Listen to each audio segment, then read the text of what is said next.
The Pope, or High Pontiff, is God's representation on earth.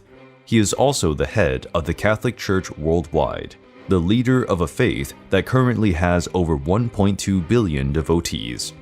Modern popes tend to flock in the Vatican, a small sovereign state within Rome, the Italian capital. But it was not always so. In centuries past, popes and the papacy in general owned vast lands. And they didn't just wield spiritual power. Some popes were so powerful that they rivaled the most important medieval kings. Popes promulgated laws, ruled on disputes between kings and nobles, and threatened to excommunicate men like a sword of Damocles. The current pope is the 266, fulfilling the role of religious leader and advocate of interreligious dialogue. But, as in any position of power, the past of the popes has episodes worthy of being told, and these are what we will see in today's video.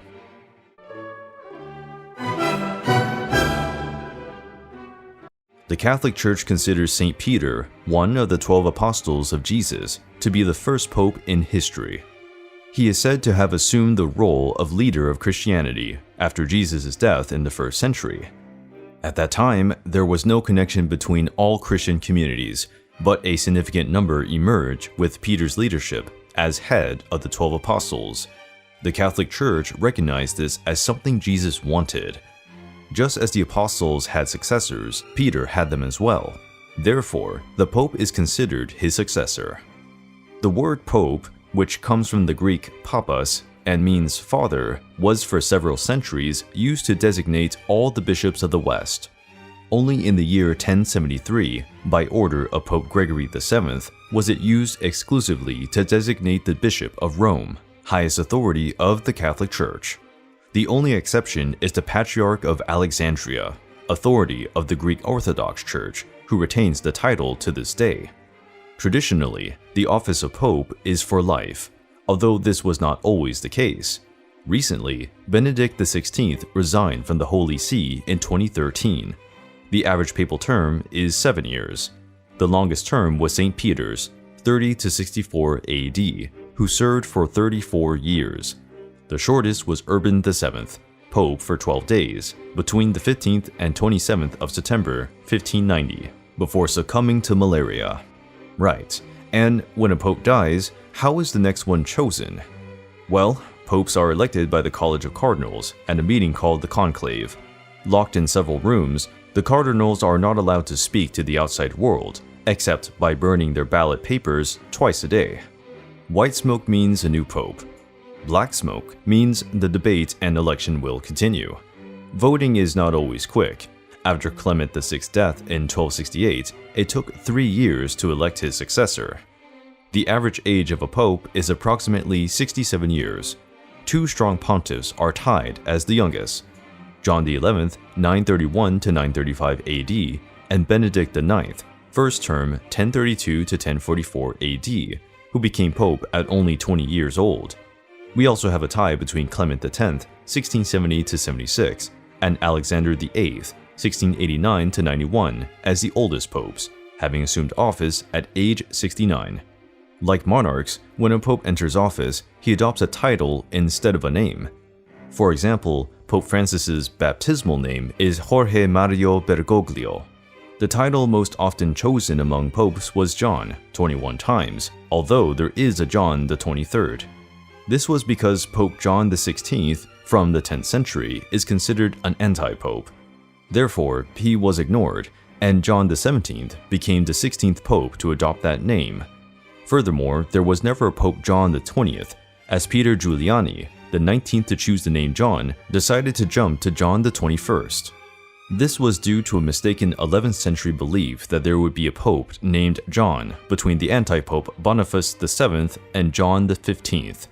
The second most chosen name is Gregory, by 16 times, and Benedict was chosen by 15 popes, being the third. But after all, what is an anti-pope? As we said earlier, John XVI is considered an anti-pope. That's right, they do exist. And although it may seem so, they are not necessarily against the Catholic faith, nor do they wish to make an attempt on the supreme pontiff. This is the name given to a person who has adopted the title of pope while it was vacant, or who demands the title in opposition to the elected pope. The first anti-pope in history was Hippolytus of Rome, who protested Pope Callistus I and commanded a separate group within the Church of Rome.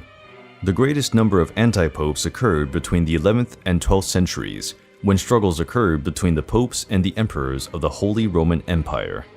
The latter used to impose their candidates to further their causes within the church. And have there ever been married popes?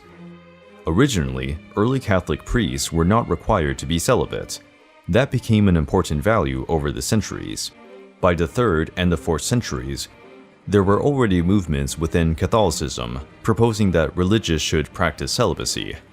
But in the First and Second Lateran Councils throughout the 12th century, it was decreed that celibacy was obligatory for Roman Catholic clerics, says the sociologist. Other previous councils already referred to this issue, proposing sexual abstention for priests and prohibiting marriage for monks and nuns. In fact, the church was very hesitant on this issue.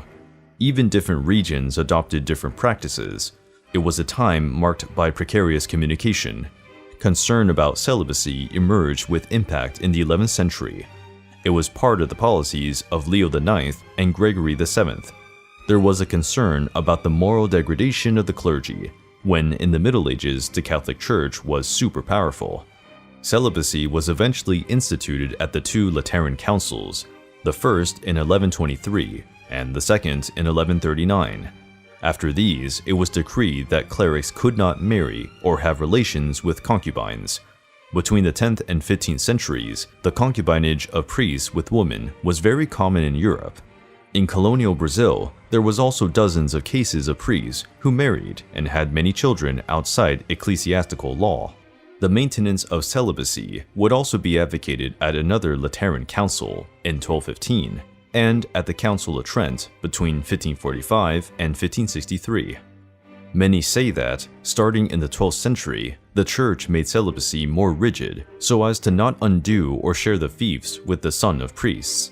This is particularly true, but there is something more, for the greatest justification was to ensure that there was a missionary free to take on missions and positions.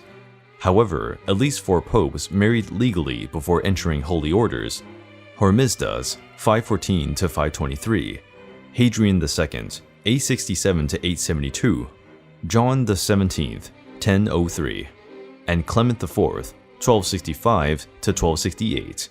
Although Hormisdas was already a widower at the time of his election, the legitimate children of John XVII and Clement IV, 3 sons and 2 daughters respectively, entered religious orders.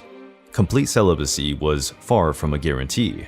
Perhaps the most promiscuous pope was Alexander VI, 1492 to 1503, of the Borgia family, who may have fathered as many as 10 illegitimate children, including Caesar and Lucrezia Borgia.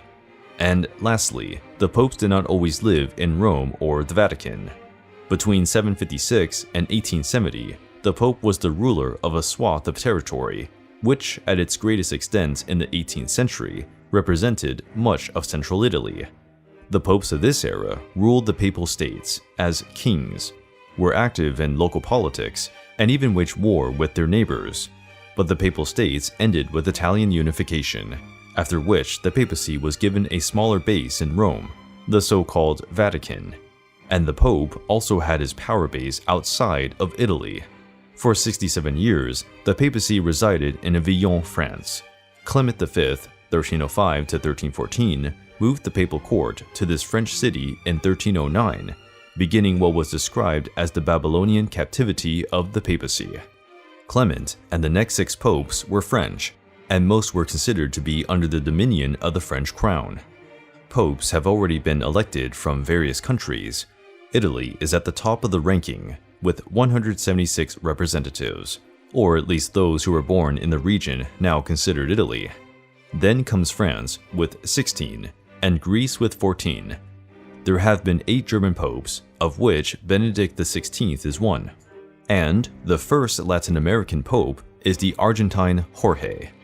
And of course, over this time, we've had terrible popes, but that's a subject for an upcoming video.